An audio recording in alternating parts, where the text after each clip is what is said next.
식사하셨습니까? 자, 우리 옆에 분과 뒷분과 인사하겠습니다. 함께 해주셔서 감사합니다.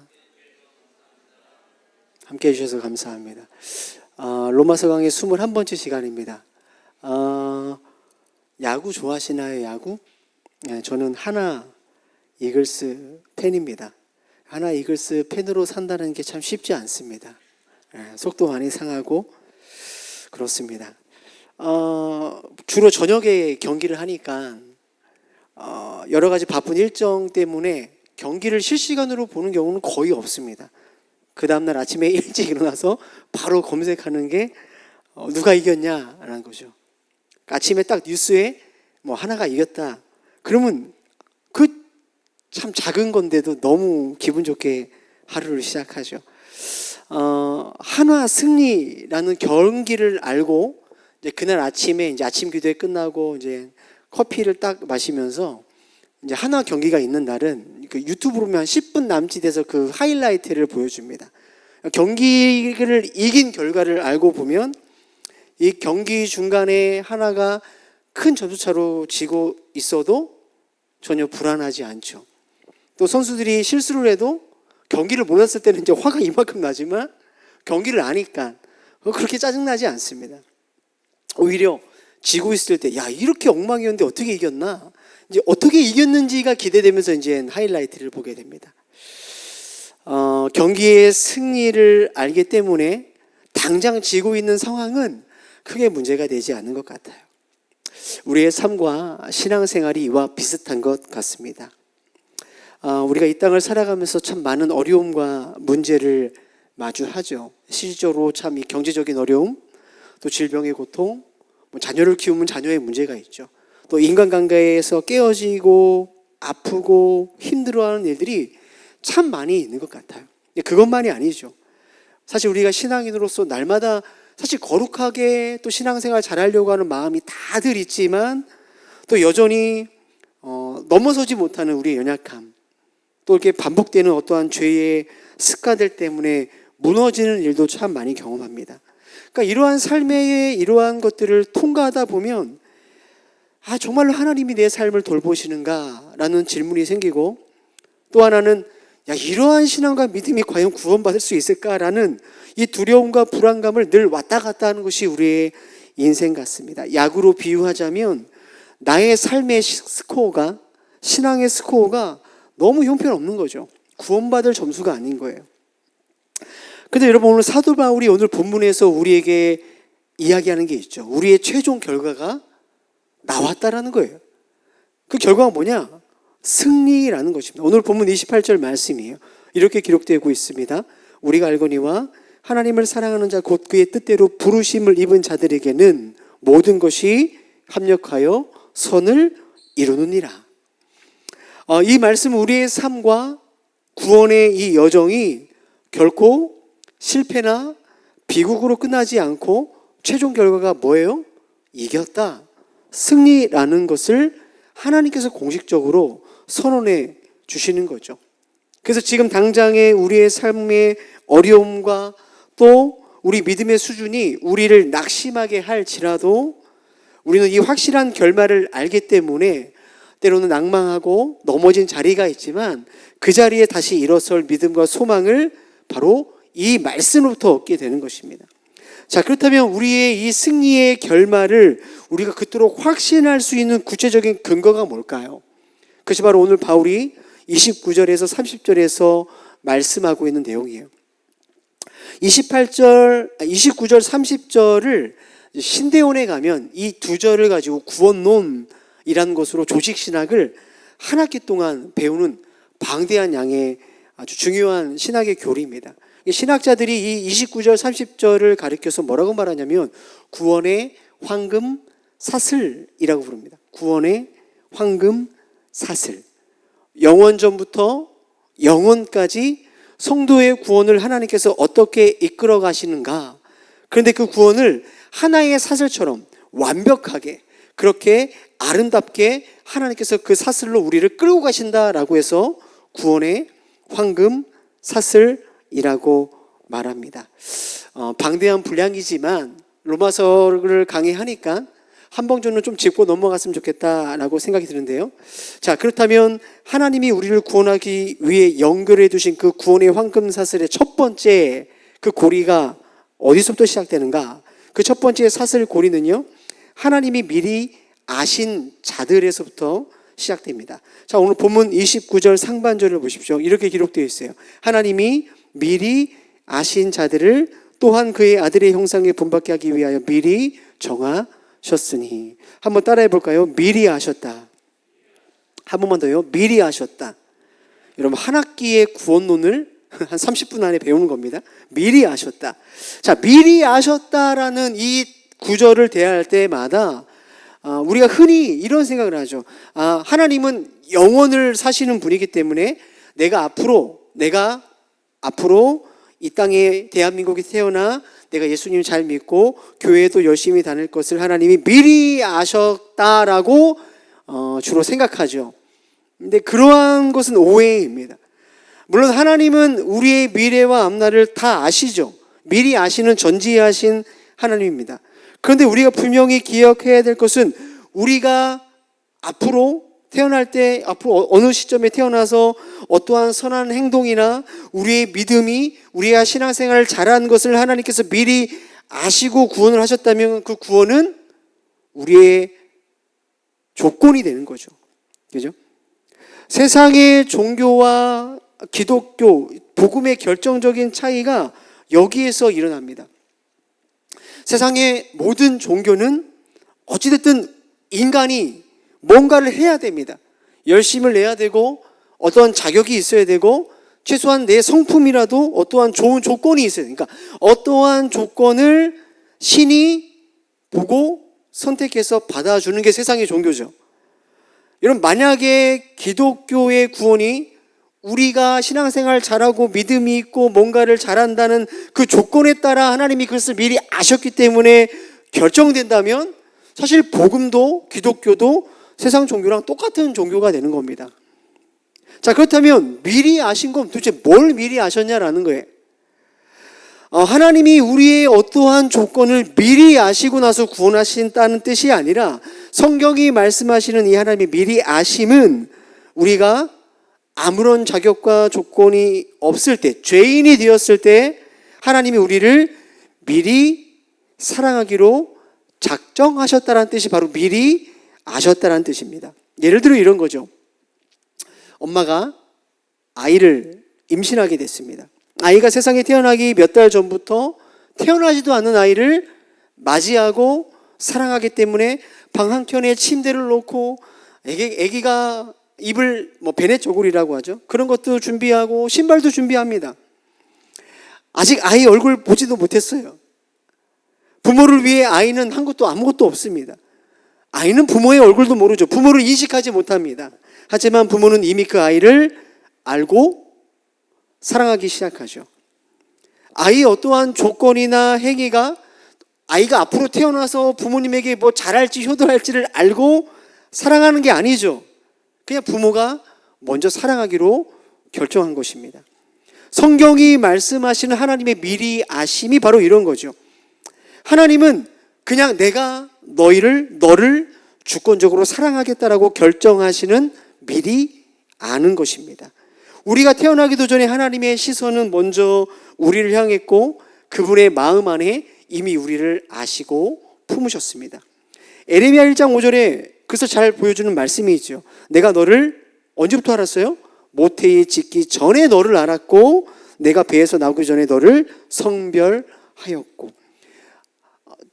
존재가 생기기 전에 하나님은 미리 아셨다라는 거죠.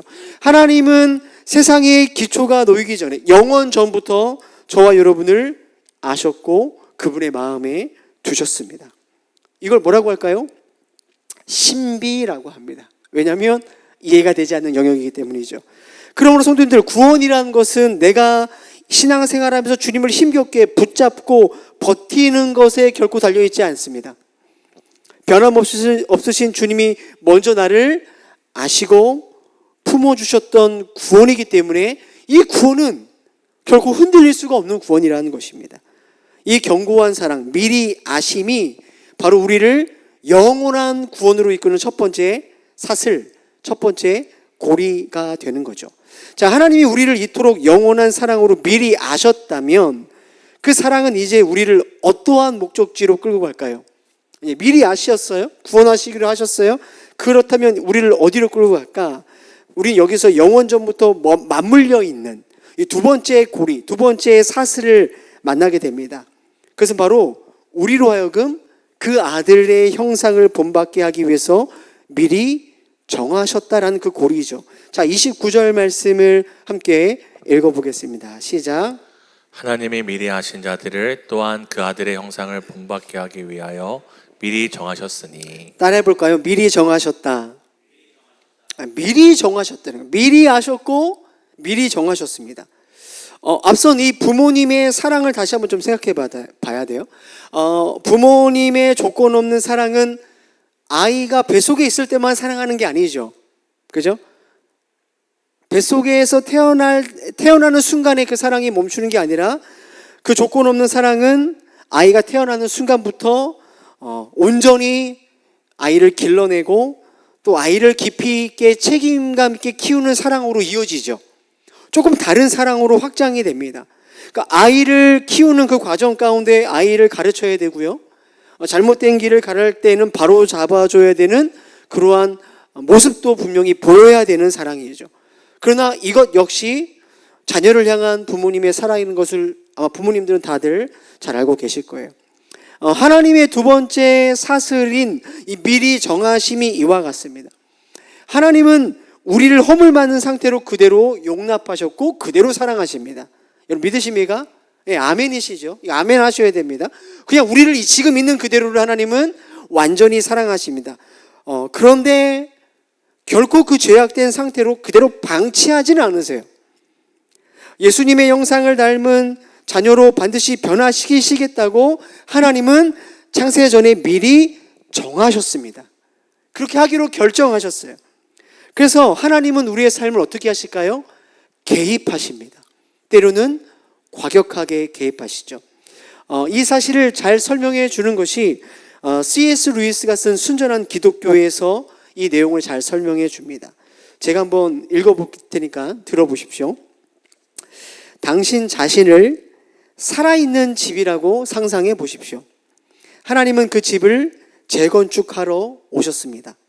처음에는 하수구를 바로잡고 지붕에 비가 새는 곳을 때우는 등 당신도 이해할 만한 일을 하셨습니다. 그러나 얼마 지나지 않아 그분은 집을 여기저기 때려 부수기 시작하십니다. 도대체 무슨 일을 하시는 걸까요? 그분은 당신이 생각했던 것과는 전혀 다른 집을 짓고 계십니다. 새로운 별채를 내고 탑을 세우고 마당을 만드십니다.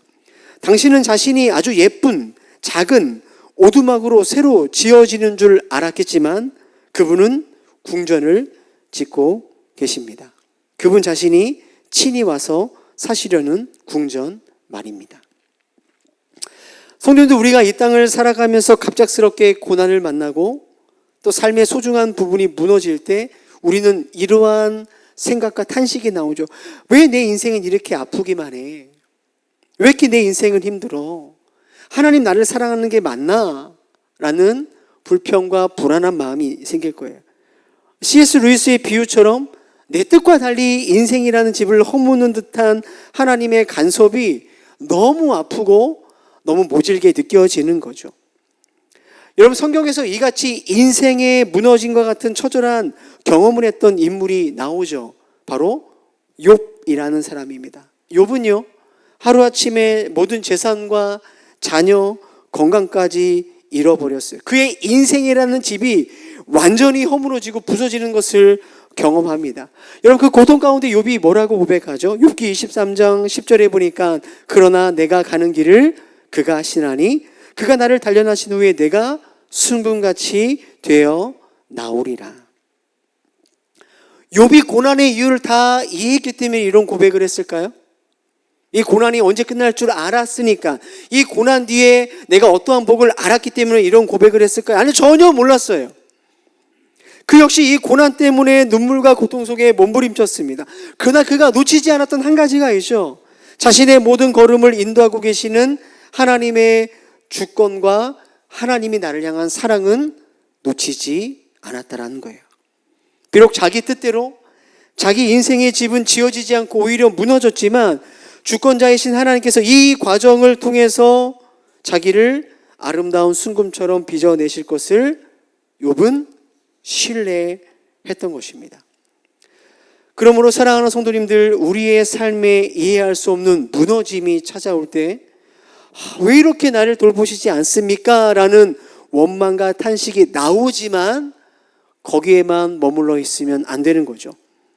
왜냐하면 두 번째 하나님의 사슬, 하나님의 미리 정하시면은 결코 실패가 없기 때문에 그래요. 하나님이 때로 우리의 집을 허무시는 듯한 아픈 간섭을 하신 이유는 여러분 우리를 망하게 하기 위함이 절대 아니라는 것을 반드시 기억해야 됩니다. 반드시 기억해야 돼요. 왜냐하면 어려움이 찾아올 때 우리는 반응으로 쉽게 반작용으로 내가 뭐 잘못했나? 하나님 벌 주시나? 이렇게 생각하기 때문에 그렇죠. 여러분 하나님의 자녀가 받는 하나님의 주시는 어려움은 바로 우리로 하여금 예수님을 닮는 그러한 과정 가운데 있는 어려움이라는 것을 기억하셔야 돼요. 사랑하는 성도님들, 우리가 내 힘으로 인생을 간신히 고쳐 쓰는 게 우리의 인생이 아닙니다.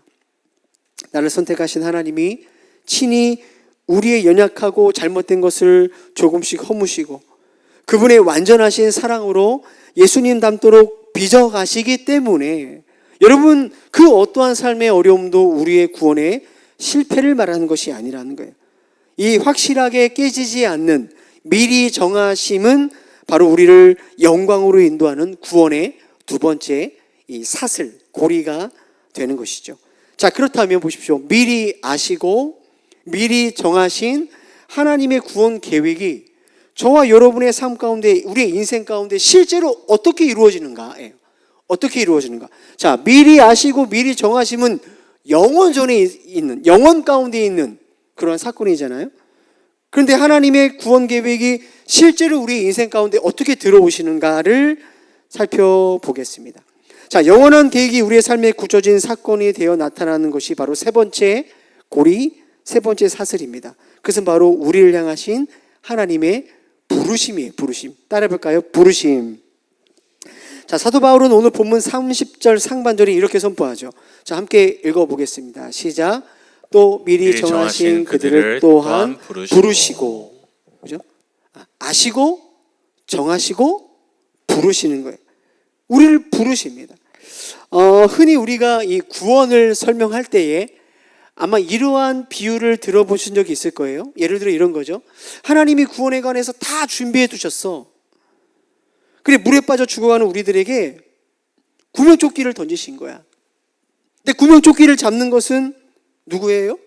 물에 빠진 우리가 결단하고 붙잡아야 그래야 구원받는 거야 라는 우리가 어떤 이야기를 아마 들어본 적이 있으실 것 같아요. 어떻게 생각하시나요? 그 구원이 맞나요? 그럴듯하게 들리지만 성경이 말하는 구원, 성경이 말하는 오늘 이 부르심은 절대 그러한 방식으로 작동되지 않습니다. 만약에 구원이 하나님이 구원조끼까지 던지고 잡아라는 그 부르심을 듣고 누군가 붙잡아서 받는 게 구원이라면 그 구원 역시 최종의 결정권자가 누구예요? 사람이죠. 우리죠. 우리가 잡냐 안 잡느냐에 따라 결정되는 게 된다는 거죠. 근데 성경이 말하는 우리의 영적 상태는 죽을락말락하는 물 위에 떠 있는 구조를 기다리는 그런 상태가 아니죠. 그죠? 아니죠. 사도 바울은 에베소서 2장 1절에 우리의 영적 실상을 이렇게 선포합니다. 그는 허물과 죄로 죽었던 너희를 살리셨도다. 바다 위에 위태롭게 떠 있는 게 아니라 이미 우리는 익사해서 바다 안에 가라앉는 상태라는 거예요. 우리는 영적으로 아주 심각하게 병이 들렸거나 아주 낙오된 상태라고 말하지 않습니다. 우리는 완전히 죽은 겁니다. 죽은 상태예요. 여러분, 죽은 시체가 무슨 구명조끼를 잡을 수 있습니까? 죽은 시체가 구명조끼를 붙잡아라라고 한들 그것을 어떻게 인지하고 그것을 붙잡을 수 있겠어요? 여러분, 우리는 복음을 듣고 그 복음을 듣고 스스로 이것이 맞구나 옳구나라고 반응할 만한 최소한의 생명력도 남아있지 않은 상태가 저와 여러분의 상태죠. 그러므로 구원의 이 부르심, 하나님의 부르심은 인간이 가까스로 손을 뻗어서 잡는 어떤 우리의 힘을 보태서 시작되는 게 아니라는 거예요. 생명의 주인이신 하나님께서 영적으로 죽어있는 우리 인생에 찾아오셔서 우리에게 죽어있던 영혼의 생명의 호흡을 넣어주시고 강권적으로 일으켜 세우시는 사건이 구원이죠. 하나님이 우리의 이름을 부르시는 그 음성 자체가 죽은 우리를 살려내는 하나님의 능력이라는 것입니다. 요한복음 11장 4절, 예수님께서 죽은 지 사흘이 지난 나사로를 무덤에서 부르시죠. 큰 소리로 나사로야 나오라 부르시니. 나사로야 나오라. 나사로에게 동의를 구하는 거예요? 야, 들리면 나와 줄래? 이거예요? 아니죠. 동의가 아닙니다. 초청이 아닙니다. 나사로야 나와라. 뭡니까? 명령이죠. 주님의 부르심은 명령이었습니다. 그 부르심이 떨어지자 나사로는 다시 심장이 뛰고 걸어 나오게 되는 거예요. 나사로가 어떠한 능력이 있어서 반응한 겁니까? 죽은 게 아니라 그냥 코마 상태에 있었던 건가요? 아니죠. 주님의 부르심 그 자체가 완전히 죽은 나사로를 완전한 생명으로 일으켜 주신 거예요. 성도님들, 어떻게 예수 믿었습니까? 어떻게 예수님 믿고 신앙생활 하시고 교회 다니시고 예배할 수 있었을까요? 다른 분들보다 조금 더 그래도 영적으로 탁월하셨나요? 조금은 더 착하셨나요? 조금은 더 충성되셨나요?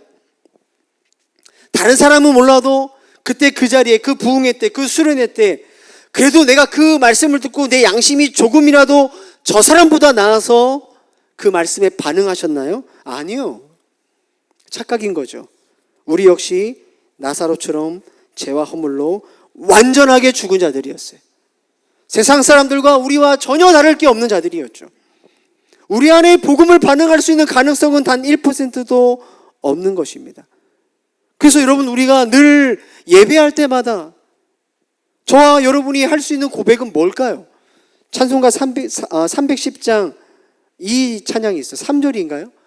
왜 내게 성령 주셔서 내 마음 감동해 주 예수 믿게 하는지 난 알 수 없도다. 왜 나한테 그런 일을 하셨는지 알 수가 없는 거죠. 그냥 은혜이구나, 은혜이구나, 하나님의 은혜였구나를 우리는 찬양할 수밖에 없는 게 구원 앞에서는 우리들의 모습이라는 거예요. 그렇다면 한번 하나님의 부르심이 이러한 우리를 살리시는 부르심이었다면 한번 생각해 보십시오. 완전하게 죽었던 그 죄의 무덤에서 우리의 이름을 불러내셔서 하나님께서 우리를 살려내셨는데, 우리가 이 땅을 살아가면서 연약해서 넘어지고 죄짓고 주저앉고 하나님 말씀대로 순종하지 못하는 모습을 보면서 그 하나님의 그 부르심을 도로 취소할까요? 불러서 살렸는데 말 안 듣는다고 그 취소하겠습니까? 그런 구원은 없는 거죠. 로마서 11장 29절을 보십시오. 하나님의 은사와 부르심에는 뭐가 없어요? 후회하심이. 우리는 후회하죠. 우리는 저 사람 믿고 했는데 후회하죠. 자식 때문에도 후회하고 남편과 아내 때문에도 후회합니다. 우리의 선택은 후회가 있는 선택이죠. 하나님은 우리를 부르신 것에 후회가 없어요. 여러분이 어떠한 엉망진창한 삶을 사셔도 후회가 없죠. 왜냐하면 하나님은 우리가 인생의 길목에서 얼마나 자주 넘어질지, 얼마나 작은 현실의 무게 앞에 무너질지 우리의 처음과 끝을 이미 아셨고 정하셨고 그러면서도 우리를 부르셨기 때문에 그래요. 하나님이 놀랄 만한 실수는 우리에게는 없습니다. 인간은 조건이 마음에 안 들면 약속을 뒤집고 후회하죠. 그러나 하나님의 부르심에는 결코 실수가 없는 거예요. 여러분, 우리의 변덕스러운 우리의 모습이 아니라 하나님의 신실하심에 근거한 구원이기 때문에 이 부르심은 절대로 흔들리지 않는 거예요. 우리를 끝까지 책임지시는 구원의 세 번째 황금사슬, 그게 바로 하나님의 부르심인 거죠. 이게 조직신학을 설교하려니까 되게 힘든데. 자, 하나님이 우리를 자녀로 품으셨어요. 미리 아심. 예수님을 닮도록 계획하셨어요. 미리 정하심. 자, 죄로 죽은 우리를 하나님께서 부르셨습니다. 부르심. 자, 2개 남았습니다. 이 은혜의 구원의 여정은 여기서 끝나지 않죠. 자, 하나님께서 부르셨어요. 죄에서 구원 받았습니다. 무덤 밖으로 걸어 나온 우리에게 하나님께서 곧바로 연결해 주신 4번째 고리, 4번째 사슬이 있는데 그것은 바로 의롭다 하심입니다. 30절 중반절에 이렇게 기록되어 있죠. 부르신 그들을 또한 어떻게 해요? 의롭다 하시고. 자, 여기서 말씀하시는 의롭다 하심은 간단한 우리가 잘 아는 겁니다. 하나님이 모든 죄책을, 우리의 죄책을 완전히 지우시고 법적이에요. 법적으로 무죄다, 의롭다, 내 자녀가 됐다라고 선언해 주시는 판결입니다. 판결. 사도 바울이 로마서를 쓸 당시에 그 고대 또 로마나 그리스의 관습을 보면 이 선언이 얼마나 확실한지를 잘 알 수 있어요. 고고학적 발굴에 통해 드러난 파피루스의 영수증이나 문서들을 보면, 제가 아까 설교를 준비하려고 파피루스를 찾았는데 다 너덜너덜해서 띄워도 잘 안 보일 것 같아서 제가 띄우진 않고, 영수증이나 문서를 보면 예를 들어 이런 거예요. 누군가에게 빌린 돈이나 갚아야 될 세금을 완벽하게 지불했을 때 그 위에 도장을 찍듯 기록하는 단어가 있어요. 단어. 다 지불했다, 다 갚았다 라는 뜻을 가진 헬라어 테텔레스타이. 테텔레스타이라는 이 뜻은 뭐냐면, 이 단어가 적힌 영수증을 내면 다 갚았다는 뜻이에요. 더 갚을 게 없다는 뜻이에요. 누구도 돈을 요구하거나 책임을 물을 수 없는 거죠. 테텔레스타이. 자, 그런데 여러분, 이 테텔레스타이는요, 바로 예수님께서 우리의 모든 죄를 다 갚으시고 지불하셔서 십자가 위에서 외치신 말씀이 바로 이 테텔레스타이라는 단어예요. 요한복음 19장 30절. 예수께서 신 포도주를 받으신 후에 이르시되 다 이루었다. 이게 바로 테텔레스타이라는 뜻이죠. 예수님이 우리의 모든 죄를 다 갚으셨다라는 거예요. 청산했다라는 거예요. 더 이상 내 자녀들에게 뭐 갚으라 말하라, 말하지 말아라 라는 선언인 거죠. 사랑하는 성도님들, 이 모든 우주의 재판장이신 하나님께서 오늘 우리의 자격이나 행동을 보고 우리를 재판하지 않으세요. 그렇게 재판하면 우리는 다 끝난 거죠. 뭘 보고 재판하십니까? 예수님께서 당신의 피로 지불하신 테텔레스타이 다 갚았습니다. 청산했습니다. 그 영수증을 보고 저와 여러분을 판결하시죠. 아, 내 아들이, 내 예수가 값을 다 치렀으니 너희는 의롭다, 너희는 죄가 없다라고 우리를 선언해 주시는 것입니다. 로마서 8장 1절, 사도 바울이 이미 우리에게 그렇게 이야기를 하죠. 자, 함께 읽어보겠습니다. 시작.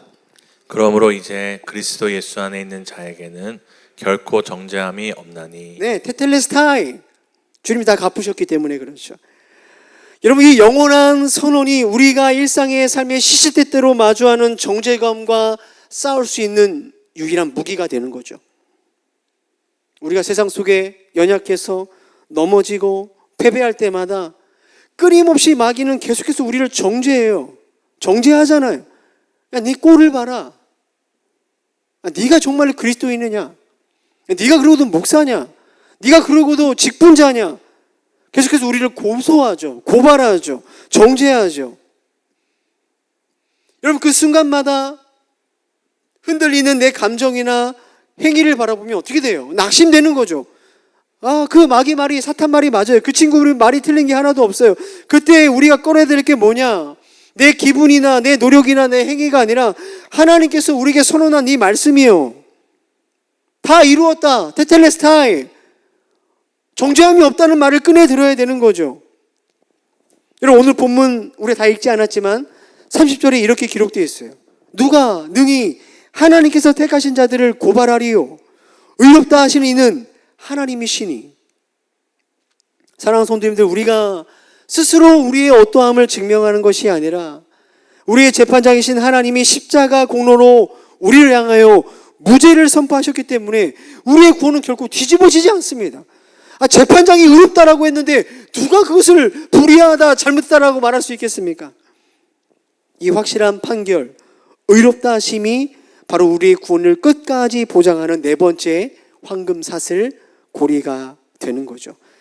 자, 사도 바울은 이제 결코 끊어지지 않는 마지막 최종 고리를 향해 우리를 인도합니다. 30절 하반절이에요. 이렇게 기록되어 있어요. 의롭다 하신 그들을 또한 영화롭게 하셨느니라. 자, 구원의 마지막 사슬이 뭐냐? 영화롭게 하심이에요. 영화롭게 하심. 영화롭게 하심. 영화가 뭘까요? 이것은 이런 거죠. 우리의 영혼과 우리의 육체가 이젠 죄로부터 완전히 자유해지는 상태. 아픔도 눈물도 없는 완벽한 구원에 이르는 상태가 바로 영화입니다. 최종적인 구원이죠. 보통 이런 거, 우리가 죽고 나서 이제 천국에 들어갈 때 우리 부활한 몸과 우리의 영혼이 완전하게 거룩하게 된 것을 영화롭게 되었다라고 이야기를 합니다. 자, 그런데 한번 오늘 바울의 이야기를 가만히 보십시오. 지금 영화롭게 되셨습니까? 영화롭게 되시면 저기 계신 우리 믿음의 선배들이나 영화롭게 되지, 아직 영화롭게 되시는 거 아니잖아요. 그죠? 그러면 뭐라고 말해야 돼요? 그들을 또한 영화롭게 하실 것이다 라고 미래형으로 써야 되는 게 맞잖아요. 그죠? 영화롭게 하실 것이다. 근데 여러분 보세요. 영화롭게 하셨느니라. 과거형이에요. 저한테 영화롭게 되었다라고 말하는 거예요. 나 아직 천국도 안 갔는데 왜 과거형으로 썼을까요? 우리 여전히 이 땅에서 아까 말했잖아요. 우리 작은 것 때문에 실망하고 아프고 쓰러지고 시험 들고 여전히 우리는 시험 들고 고통받고 있는데 왜 나에게 영화롭게 됐다라고 이미 과거형으로 선포한 이유가 뭘까라는 거죠. 이게 바로 놀라운 구원의 은혜인 거죠. 우리의 영화 또한 미래에 갈 천국 그 영화 또한 이 땅에서의 우리가 뭔가를 좀 충성스럽게 살아가서 나중에 그렇게 될 것이다가 아니라는 거예요. 그런 구원을 성경이 말하는 게 아니에요. 이 영화도 누구에게 달려있는 거예요? 부활하시고 영광을 받으셔서 영화롭게 계신 예수님과 우리의 영화가 이미 결합되어 있다는 거예요. 하나가 된 거예요. 예수님이 이미 영화롭기 때문에 그 안에 있는 우리도 이미 영화롭게 될 것이다 아니라 되었다. 오늘 29절에 보면 성경을 예수님을 가리켜서 뭐라고 말하냐면 우리의 맏아들이라고 해요. 맏아들, 장자로 세우셨다라고 말합니다. 유대 관습에서 장자가 얻은 영광과 상속권은 누구의 상속과 영광이냐면 그 가문 전체의 영광과 상속으로 여겨지는 거죠. 바로 그런 것입니다. 우리의 장자이신 맏아들 되시는 예수님께서 십자가에 죽으시고 부활하사 영원한 영광의 자리에 지금 앉으셔서 영화롭게 되셨기 때문에 그분의 은혜 안에 있는 우리의 수많은 당신의 자녀들, 우리의 최종 결과 역시 영화로 확정된 거죠. 승리하게 될 것이다가 아니라 우리는 승리한 자인 거죠. 그래서 오늘 바울은 너희가 영화롭게 됐다라고 선언하는 것입니다. 사랑하는 성도님들, 오늘 주신 말씀을 우리의 마음에 품고 한번 우리의 삶의 자리를 한번 곰곰이 생각해 보십시오. 제가 앞서 설교 서두에 말씀드린 야구 경기처럼 승리라는 결말을 미리 알고 있다면 경기 중간에 마주하는 일시적인 위기와 실수는 사실 크게 문제가 되지 않죠. 여러분, 우리의 신앙생활이 그렇습니다. 오늘 마주하는 여러분의 영적 스코어는 어떠십니까? 저는 그래요.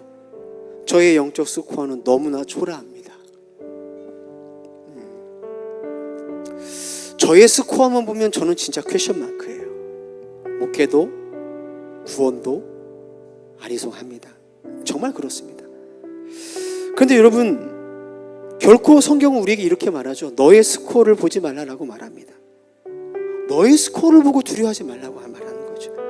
온 우주의 통치자이시고 우리의 최종 결정권자이신 하나님이 우리에게 확정해 놓으신 그 최종 전광판을 보라고 말합니다. 거기 뭐라고 써 있습니까? 예수 그리스도 안에서 너희는 승리했다. 영화롭게 됐다. 선명하게 새겨져 있죠. PPT 하나만 마지막으로 띄워주십시오. 하나님은 영원 전에 우리를 주권적으로 아셨어요. 미리 아신 거죠. 우리를 예수님 닮은 자로 설계하시기로 주님은 확정하셨습니다. 그래서 죄로 죽은 저와 여러분을 불러내셨고 십자가의 피로 우리를 무죄를 선언하셨습니다. 그리고 마침내 우리의 맏아들 장자 되신 예수 그리스도의 형상으로 저와 여러분을 반드시 완성해 내시는 거죠. 내가 주님을 붙잡고 있는 연약한 우리의 믿음과 손은 매일 우리의 기분과 형편에 따라 흔들릴 거예요. 여러분 죽을 때까지 흔들릴 겁니다. 우리의 믿음은. 그러나 영원전부터 영원까지 우리를 잡고 계시는 하나님의 손은 흔들리지 않죠. 그분의 은혜의 이 5가지 사슬은 단 한순간도 느슨해지거나 끊어지지 않는 것입니다. 하나님이 시작하셨기 때문에 하나님이 반드시 완성하신 거예요. 여러분 이 모든 것을 가능케 하신 분이 누구십니까? 바로 우리 주 예수 그리스도신 거예요. 오늘 이 밤에 이미 확정된 이 최종 승리의 전광판 그 스코어를 바라보면서 여러분 오늘 우리의 삶의 어려움과 의심을 넉넉하게 이겨낼 수 있는 저와 성도님 되어지길 주님의 이름으로 축복합니다. 우리 이 시간 말씀 생각하면서 우리 이 찬양했으면 좋겠습니다. 하나님의 부르심에는 하나님의 부르심에는 후회하심이 없네. 내가 이 자리에 선 것도 주의 부르심이라. 하나님의 부르심에는 결코 실수가 없네. 나를 부르신 하나님의 신실하심을 믿네. 작은 나를 부르신 뜻을 나는 알 수 없지만 오직 감사와 순종으로 주의 길을 가리라. 때론 내가 연약해져도 주님 날 도우시니 주의 놀라운 그 계획을 나는 믿으며 살리. 날 부르실 때 내 생각보다 크고 날 향한 계획 나의 지혜로 측량 못하나 가장 좋은 길로 가장 완전한 길로 오늘도 날 이끄심이 날 부르신 뜻 내 생각보다 크고 날 향한 계획 나의 지혜로 측량 못하나 가장 좋은 길로 가장 완전한 길로 오늘도 날 이끄심이 네 나의 길 오직 그가 하시나니 나의 길 오직 그가 하시나니 나를 단련하신 후에 내가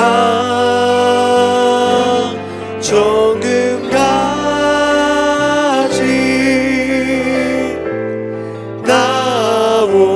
나오리라. 나의 길 오직 그가 하시나니 나의 길 오직 그가 하시나니 나를 단련하신 후에 내가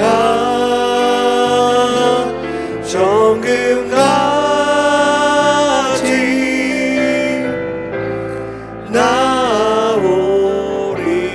나오리라.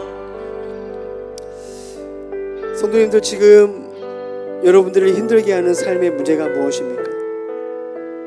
주님은 오늘 우리에게 모든 것이 합력하여 선을 이루며 우리의 인생의 최종 성적은 이미 승리했다라고 우리에게 말씀해 주십니다. 이 시간 우리 기도할 때 주님, 오늘 주어진 내 삶의 낙심과 두려움을 다시 털고 일어나 믿음의 길을 걸어갈 수 있도록 우리에게 믿음을 더해주십시오. 우리에게 완성된 구원의 확신을 오늘 우리가 믿음으로 붙들고 오늘 주어진 우리의 삶의 자리에서 다시 믿음의 선한 싸움을 감당할 수 있도록 우리에게 힘을 더하여 주시옵소서. 우리 함께 말씀을 생각하며 주님 앞에 기도함으로 나아가겠습니다. 함께 기도합니다. 사랑하는 주님,